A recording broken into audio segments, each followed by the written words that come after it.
Netflix has really delivered some amazing animated movies over time, some even breaking records. So I figured now's the perfect time to put together my list of the top 10 animated movies on Netflix you can watch right now. Let's jump straight into it. Let's go.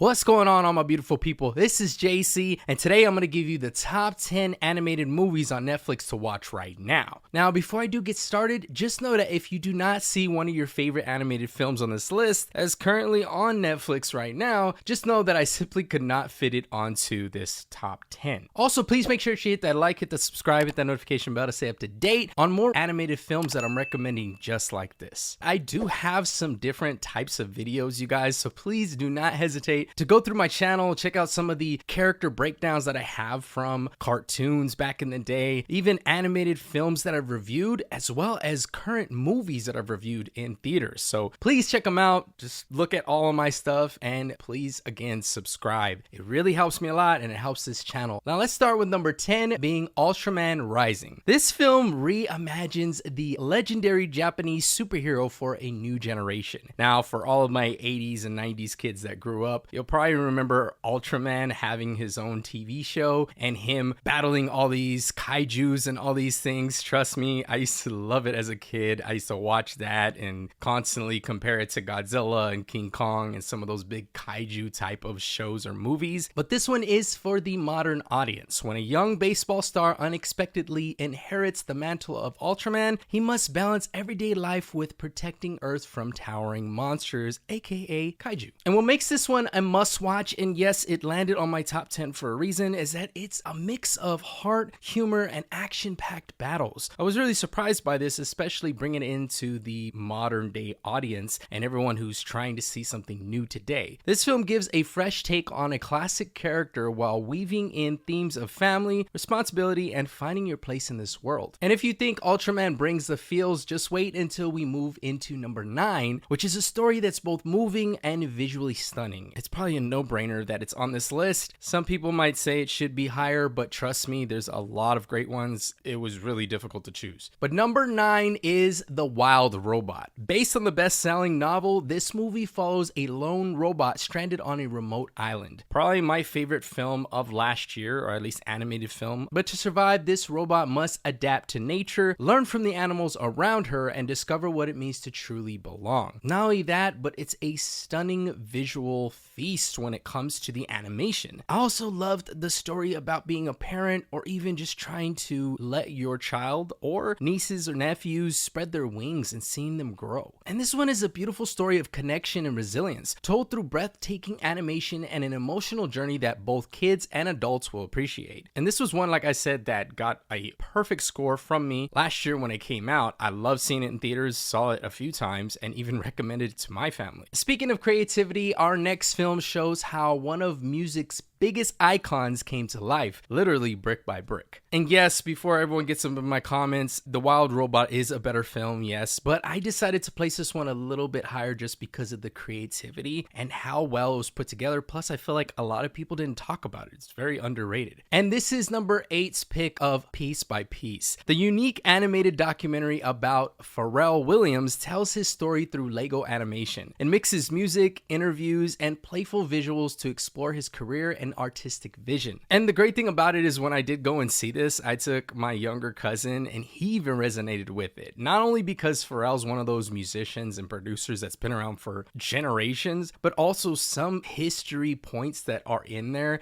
and some even funny parts that have you laughing as an adult and even having the kids in awe as they're watching it. Trust me, the two scenes that made me laugh the hardest because of how creative it was the scene when he meets Snoop Dogg for the first time, and also a scene with Pusha T that I did not expect to go there. That one wasn't as funny, but it was just more of an astonishment of how they weaved that story in there. Now, the film stands out because it's not just informative, it's imaginative. I feel like a lot of documentaries should take this unique stance on telling their stories or even biopics when it comes to artists. And it turns a standard biography into a fun, inspiring experience that celebrates both creativity and individuality. And while this one is colorful and uplifting, and it's one I definitely recommend you check out. The next movie takes us into a darker, more gothic world, and this one is a little more underrated to me, and it's also very, very different, even from the story. Trust me, this one's very out there. But that is number 7, Wendell Wild. This is from the mind of the legendary Henry Selick, aka the director behind Coraline, and yes, from The Nightmare Before Christmas. A lot of people think that Tim Burton directed that. No, he only produced that, okay? Henry Selick is a legend. He's been giving us quality stories that are so unique over generations. It's also from the mind of Jordan Peele himself. Yes, the iconic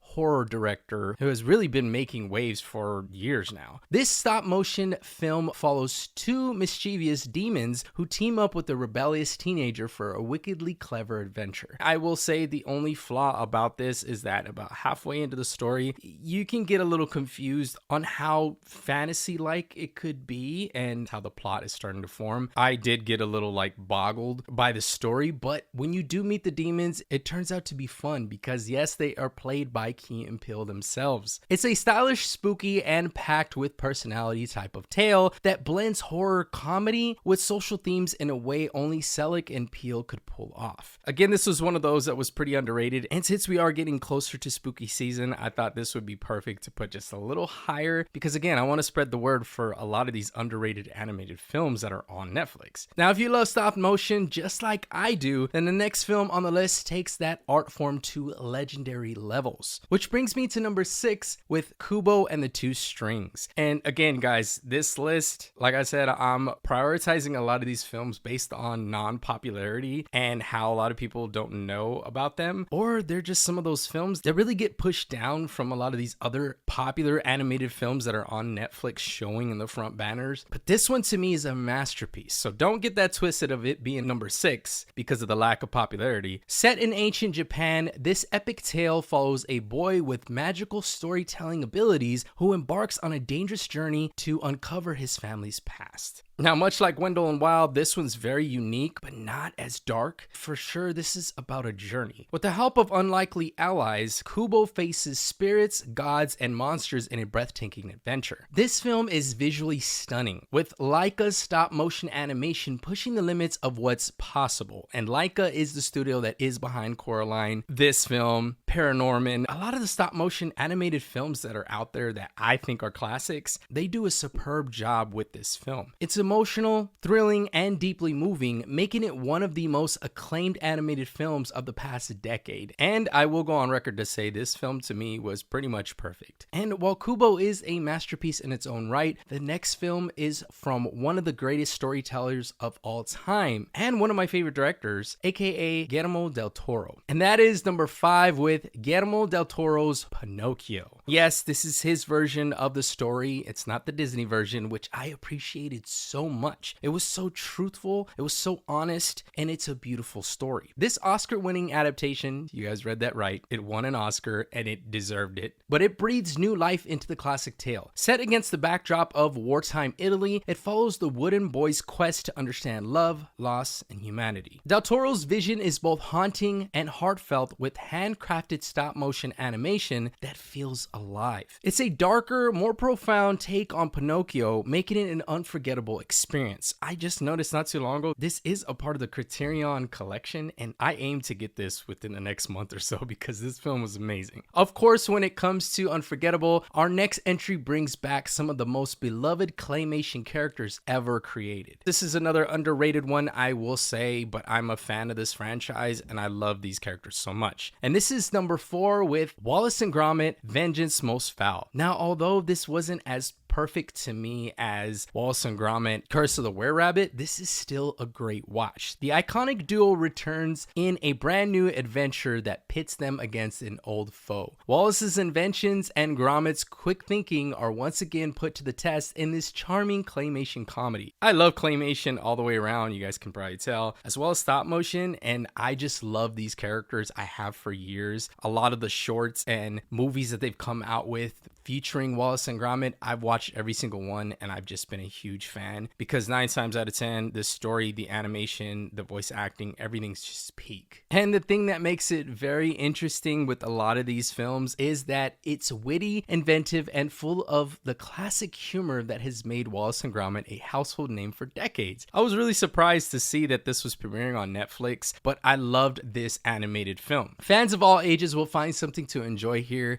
And speaking of family fun, the next film is one of Netflix's biggest animated hits ever. This is number 3 with The Mitchells vs. the Machines. Now, this one is not so much underrated. It's really not, but this is just one of those films that I feel like is hard to escape. And come on now, it's kind of a no-brainer on how amazing this film is. But brought to you by Sony Animation Pictures, which also did Spider-Man Into the Spider-Verse as well as Spider-Man Across the Spider-Verse, and probably the third one that's going to come out in a couple of years. But this hilarious adventure follows a quirky family on a road trip that turns into a fight against a robot uprising. With its mix of sharp humor, heartfelt family moments, and over-the-top action, it's both laugh-out-loud funny and surprisingly touching. Loved this plot, loved the story. I love the family getting included, and just everything about it had me in awe from start to finish. Its vibrant animation style and clever writing make it one of the best animated comedies in recent years. It's a film that balances entertainment and emotional depth perfectly. But if you're in the mood for something more mythic and powerful, our number 2 pick delivers exactly that. And this is one of those that's for sure underrated. It's the only reason why I put it a little higher. And also because the sequel just came out in theaters. For all of my American audiences, obviously I'm in America as well, this is one you guys need to jump on, right? And this is number 2 with Ne Zha. This is a Chinese animated film, but man, is this breathtaking. This Chinese blockbuster reimagines a famous myth about a boy born with incredible powers who struggles against fate. Caught between destiny and choice, Ne Zha must decide whether to embrace darkness or forge his own path. Now, the film is visually spectacular with jaw-dropping fight sequences and a story full of emotion and heart. Man, these fight sequences in here, I had to rewind. I'll tell you that, because they were just so jaw-dropping. It's one of the most successful animated films ever made in China and a must-watch for fans of fantasy epics. Trust me, this is one that's worth the watch, especially if you're looking for something new, fresh, and something that's a different story overall. Part 2 is amazing as well, and I just got done seeing it about a couple of weeks ago. Highly recommend that one as well. But this is where we arrive at number 1, which is a movie that blends music, action, and supernatural thrills in a way that's totally unique. Now, this one is not really one of those that's underrated or flew under the radar, but man, I feel like this is just a no-brainer for me to put at number 1. You guys might roll your eyes at me. I don't care, because this is one that I watched a few times, obviously because I have nieces and nephews, but this was like mind-blowing of how good it was. And it was one of those movies that I felt like a lot of critics weren't talking about and people just kind of overlooked within the first couple of weeks. And then slowly it started to become one of those that everyone was talking about. And now I feel like it's a cult classic. And that is number 1 with KPop Demon Hunters. Yes, this fresh and energetic film follows a group of K-pop idols who must battle demons while keeping up with their glamorous stage lives. And trust me, when I first saw the title for this and it was on Netflix, I skipped over it. I will be the first one to say, because I thought this title just seemed so basic, and it's probably one of those animated films that just doesn't have much to offer as far as the plot, characters, animation, etc., etc. But boy, was I wrong. Mixing music, fantasy, and action, it delivers something completely original. And what makes it stand out the most is its ability to blend fast-paced battles with catchy performances and heartfelt friendships. I mean, not too long ago, I went to my niece's birthday party. One of the songs came on from this movie. All the kids were singing it, and I even knew some of the words. This film has like taken off when it comes to pop culture, when it comes to Netflix overall, and just a lot of people who are subscribers of this platform. But it's stylish, exciting, and unlike anything else on Netflix right now. And I could say that even with the animation, I was kind of blown away on how expressive these characters are, all while still looking beautiful. No doubt about it, this one takes the crown as the must-watch animated film on Netflix today. And there was a couple of songs from this film, mind you, that I was blown away by. It's also currently the most watched film on Netflix Netflix, you guys, which is crazy. It's been blowing records out of the water. It's wild. But alright guys, so there you have it. The top 10 animated movies on Netflix right now to watch. Did I miss any? Let me know in the comments below, or at least some of your favorites. And last thing before I do go, you guys, please make sure to hit that like, hit that subscribe, hit that notification bell to stay up to date. My name's JC. Also, give me some recommendations of videos you guys want to see or even top 10s. Alright, until next time, I'm out.